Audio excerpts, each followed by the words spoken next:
pretendem governar o Brasil. Ao meu lado, Cristina Lemos, repórter especial do Jornal da Record, em Brasília. E juntos entrevistamos hoje a candidata da Rede Sustentabilidade, Marina Silva. Candidata, nós temos 15 minutos para perguntas e respostas e ao final mais 1 minuto para suas considerações finais. Então, boa noite, obrigado pela presença. Boa noite a você, Eduardo. Boa noite, Cristina.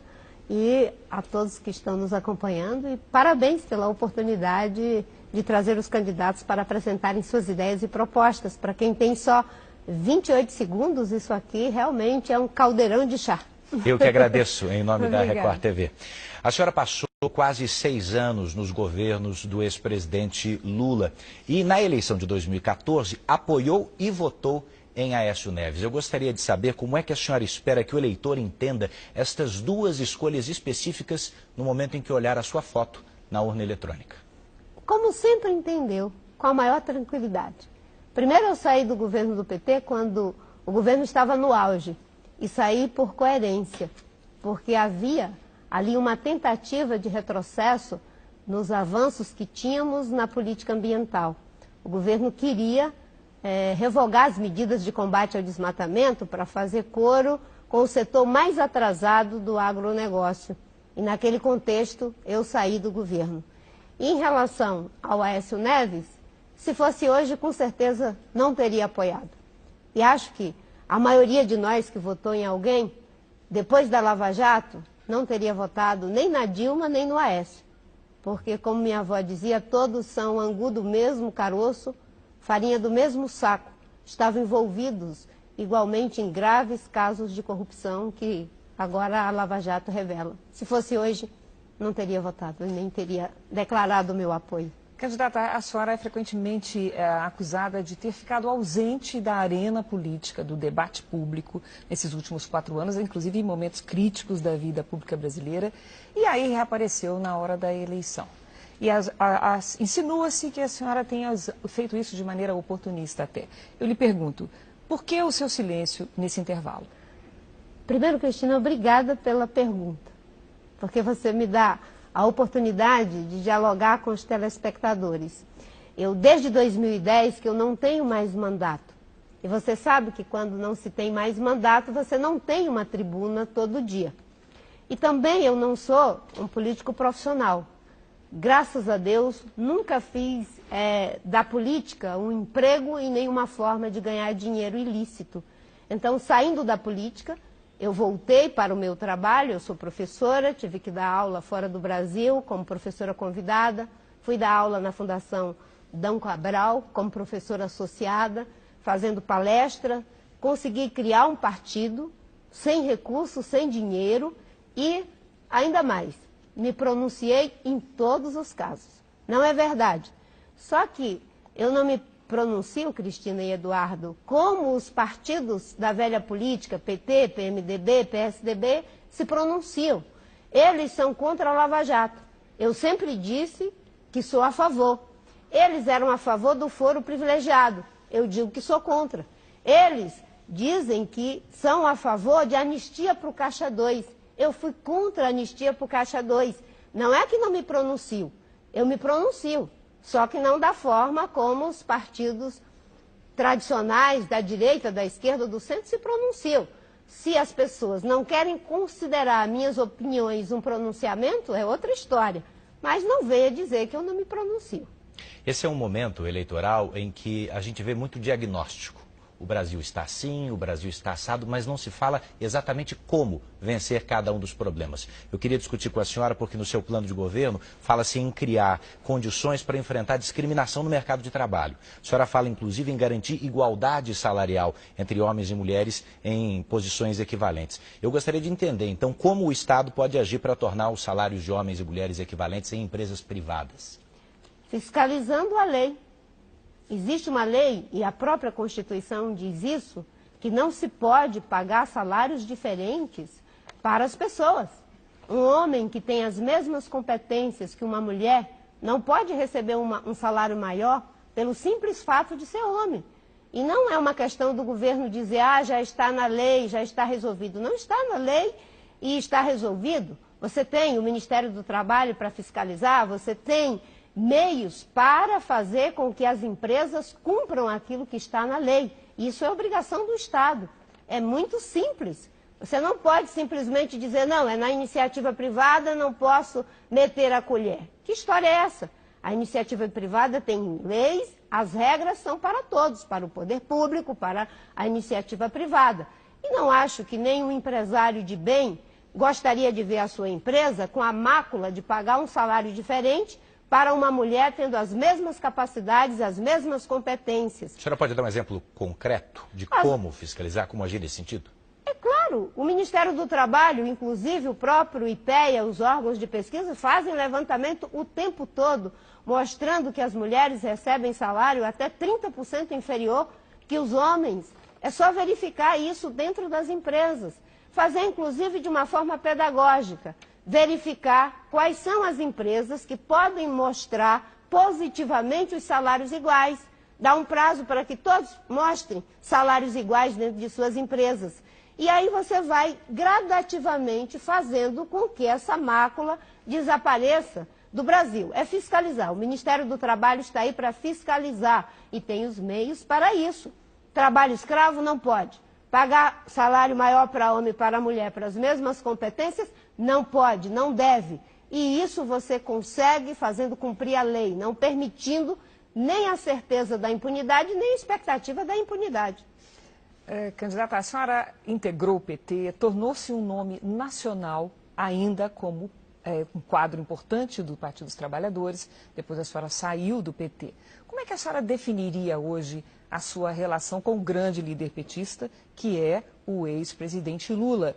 Há um debate já preliminar durante as eleições sobre o indulto, o perdão judicial que é concedido pelo presidente da República ao presidente que está preso.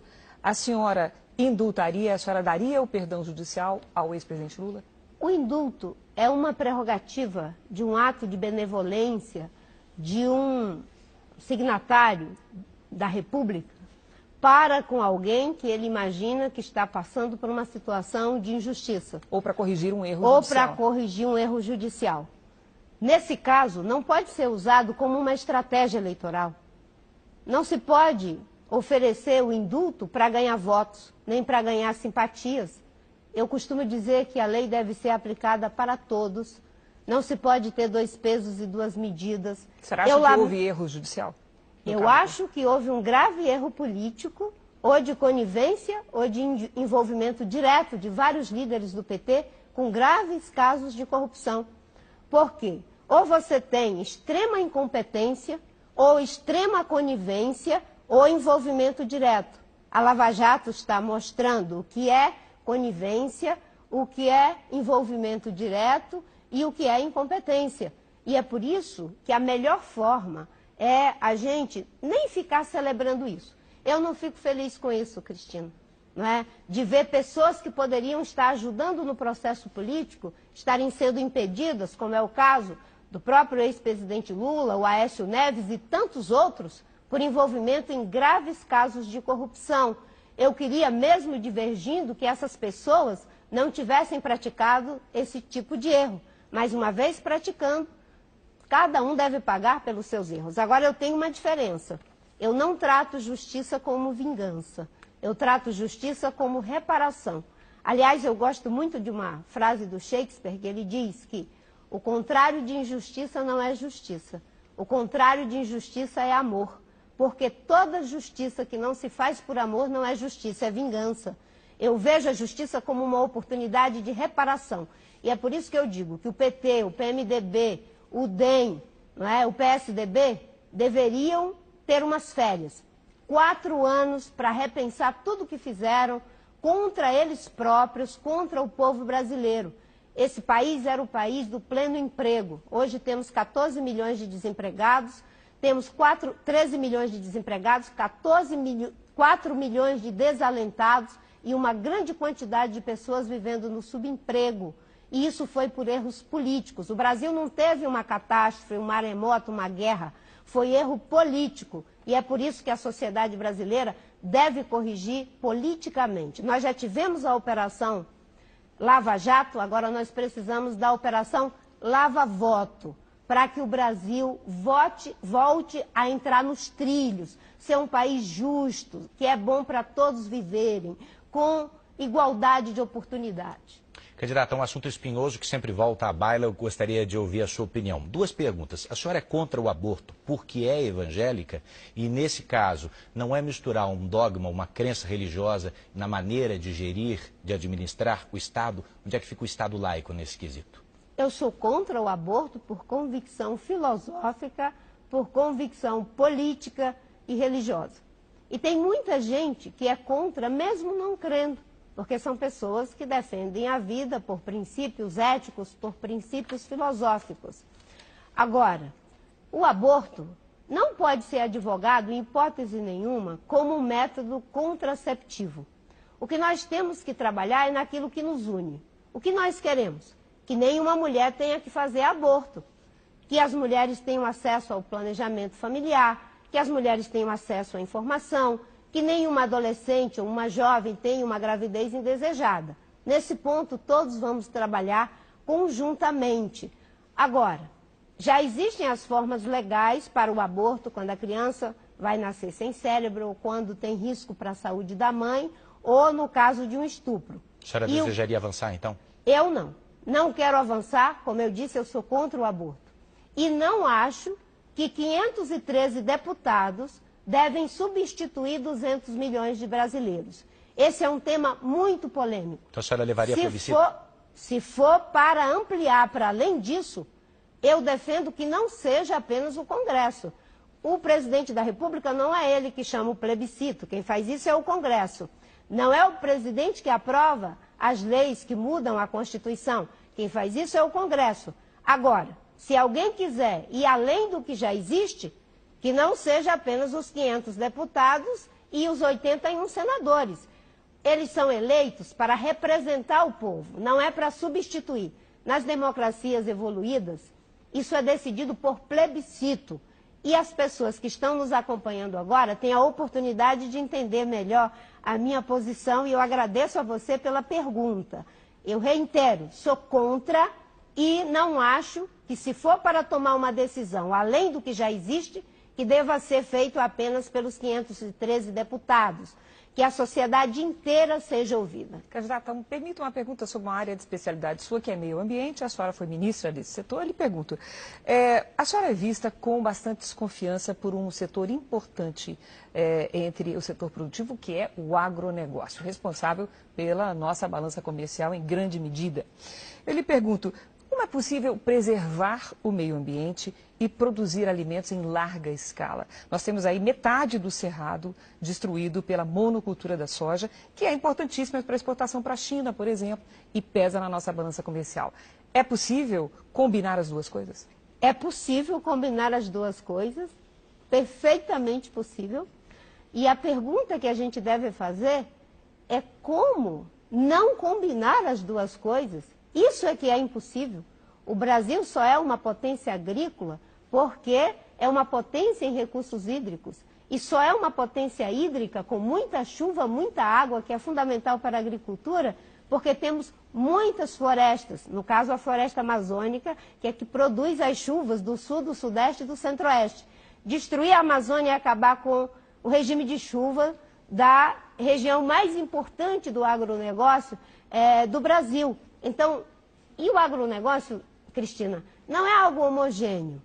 Né? Existe muita gente do agronegócio que está fazendo o dever de casa, que quer certificar a sua produção. Agora mesmo, eu estive numa fazenda, aqui no estado de Goiás, de uma dentista, uma mulher corajosa, que mudou completamente o seu sistema de produção. Antes ela tinha uma propriedade improdutiva, a Marise, que produzia 60 sacas de milho por hectare. Ela introduziu as práticas inovadoras da Embrapa, de plantio direto, de agricultura pecuária, de agricultura floresta, e ela aumentou de 60 sacas para 200 sacas. Olha como é bom você juntar economia e ecologia, agricultura e proteção de florestas.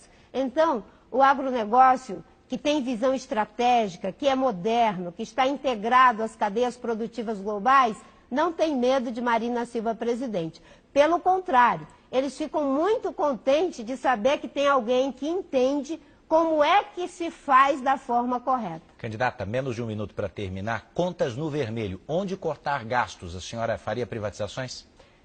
Primeiro, acabar com a corrupção. Não pode ter dinheiro sendo drenado pela corrupção como tivemos até agora. Ineficiência do gasto público. Fazer as reformas necessárias para resolver o problema da Previdência e equilibrar o gasto público. Eu comecei a defender isso, Eduardo,